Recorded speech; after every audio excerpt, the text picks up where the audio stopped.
Hi everyone, I'm Dan, Chartered Financial Planner at Pentins Financial Planners, and today I want to talk to you about what we believe is the most important investment decision you'll likely ever make. Now, if you've only listened to the financial media, you might think that investing success is all about picking the right companies or timing the market. You've probably heard phrases like buy low, sell high, talks of impending market crashes, billions wiped off the stock market, and those sorts of discussions go on in the financial media all the time. But here's the truth. No one can consistently call the tops and the bottoms of the market. And thankfully, you as an investor don't need to. The most important decision is actually much simpler. It's how you allocate your assets. In particular, how much of your money you choose to invest in equities versus how much you choose to keep in fixed income securities such as bonds. Now, to be clear, equities and bonds aren't the only asset classes. There are others such as property, commodities like gold and silver, and even alternative investments like infrastructure and private equity investments. These can all play an important role in a well-diversified portfolio that can help to reduce risk, and they capture different types of return at different times in the market cycle.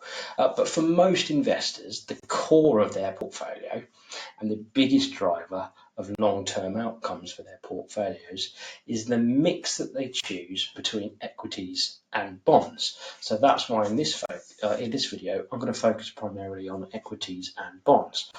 So what exactly are equities and bonds? Well, let me break it down. Equities, they're also known as stocks, are shares in real businesses. When those businesses grow, you as the shareholder benefit from rising share prices and the dividends and the income that those businesses pay out to their shareholders. Now, fixed income or bonds are essentially loans to governments or corporations, and in return, you receive a fixed rate of interest if you invest in these bonds. But you don't actually own anything, and over the long run, that lack of ownership can really cost you. So here's the distinction. Owning equities makes you a part owner of the great companies of the world, while owning bonds makes you a lender.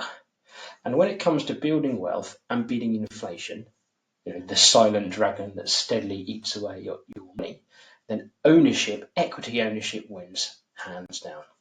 That's because equities have historically provided much higher real returns, meaning returns after inflation, and that's what's really important.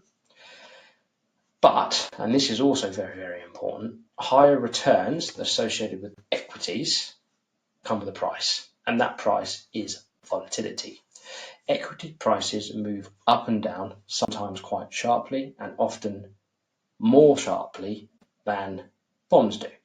It can be quite uncomfortable at times, but this risk is the very reason that returns are higher for equities in the first place.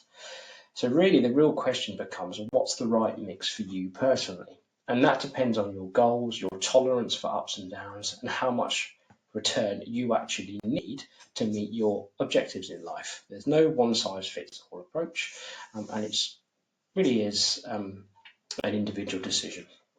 Now, helping clients navigate this decision and stick with it is one of the things that we can do for you here at Pentins. I'm going to leave you with a quote from legendary investor Warren Buffett in one of his letters to Berkshire Hathaway shareholders. And it goes like this.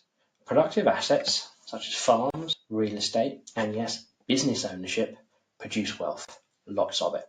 Most owners of such properties will be rewarded. All that's required is the passage of time, an inner calm, ample diversification, and a minimization of transactions and fees. Now, thanks very much for watching. If you'd like to get some help with your own investment plan or your own financial planning, please do feel free to get in touch with us.